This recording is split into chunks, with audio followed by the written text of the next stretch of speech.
as the Beatles were bigger than Jesus, Marilyn Manson is bigger than Satan.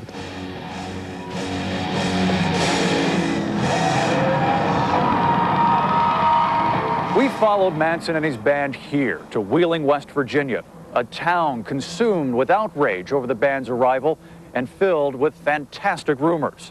We came looking for the truth behind the band's threatening reputation, and we found it buried beneath a layer of free speech and free enterprise known as hype.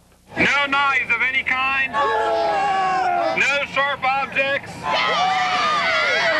It's hours before the Marilyn Manson concert, and already fans in Wheeling are lined up outside the Civic Center. It's a sold-out show. Some have been standing in the freezing temperatures since early afternoon. Marilyn Manson's hard, good music.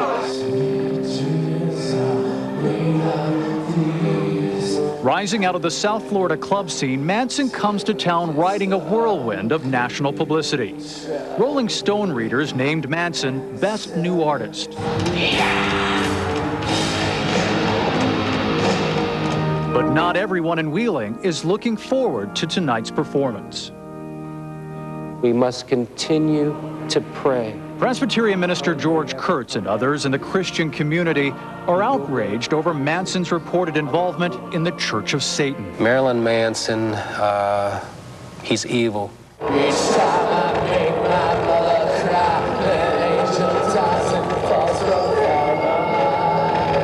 The Church of Satan worships neither God nor the devil and teaches people to believe only in themselves. It's a theme common in Manson's music.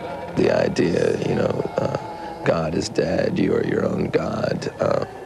It's a lot about self-preservation. A lot of people confuse it with devil worship and things like that. This is not a game, and it's not for fun, and I don't think it's even for show. And we've already seen the effects that it can have on young people. We're here to worship Satan. Satan's God! Extra security's been brought in to handle the Wheeling crowd. While ticket holders go through the customary searches, Manson is relaxing in his eccentrically decorated dressing room.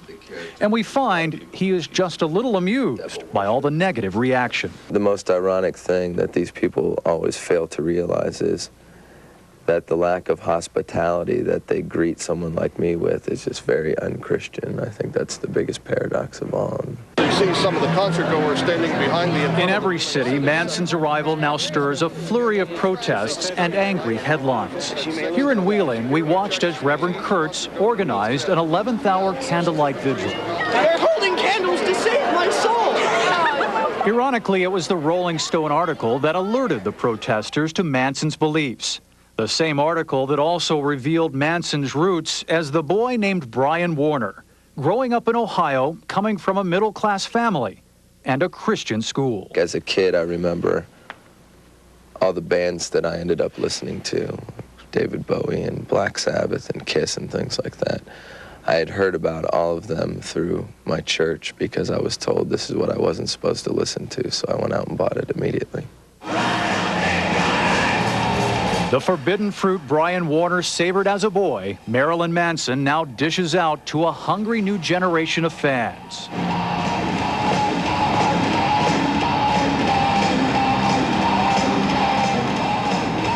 And it doesn't take long to see what makes Manson so shocking. He takes shots at Christians by portraying evangelists as fascists and tossing a torn-up Bible into the crowd. In the past, people have always, hid their horns, so to speak, because they've always backed down when people confront them about the darker side of, man's nature. But I don't think it's something we should be afraid of or ashamed of.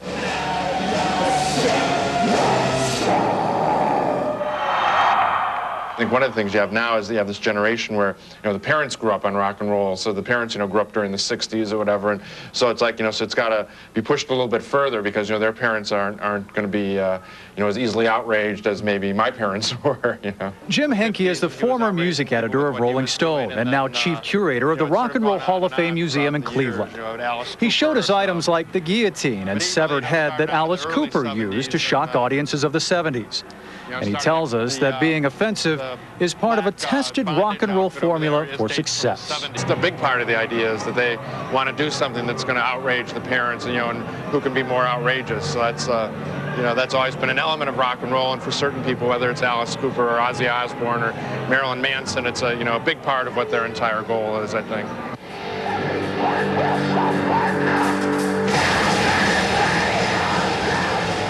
If shocking parents is the goal, then Manson does not disappoint. His music is laden with images of hopelessness and despair. At one time, Manson even breaks a wine bottle across his chest. Everyone sees me as this bad person because of what I'm saying, but what I'm saying is in everyone. It's the part of you that no longer has hope in mankind, and you realize that, you are the only thing you can believe in. That's really the bottom line. We don't want to believe in a God that doesn't believe in us. They always say that you remember a civilization by its architecture and its music. That's scary. Barbara Wyatt of the Parents Music Resource Center helped lobby for warning labels on records with explicit lyrics. Well, I think certainly the satanic themes are in here. Now, she says she takes at least 20 calls a week from parents complaining that Manson's music goes too far. Where is the harm? Well, again, it's what goes into the brain can stay into the brain. I don't think there's any evidence here that these, kids are going to go out and, rape and loot and, storm our neighborhoods. They're just having a good time. I think that's pretty much what it comes down to, yeah. So. It's only rock and roll? That's only rock and roll, and they like it. So. If this is true, that it's only rock and roll, then everyone who reacts to the shock of Manson's music becomes part of the show. The rebellious youth who pay to see him, and the indignant parents who want him to leave. My prayer is that there'll come a day when there are no cities left for him to perform in. Unfortunately for them, usually with all of their complaining and protesting, they end up just selling more tickets. And this may be what his detractors find most shocking of all. The sales of Marilyn Manson's latest album recently went triple platinum, exceeding 3 million copies worldwide. I think people are just afraid of things they don't understand, and maybe they're not meant to understand me, but obviously some people do, and that's important.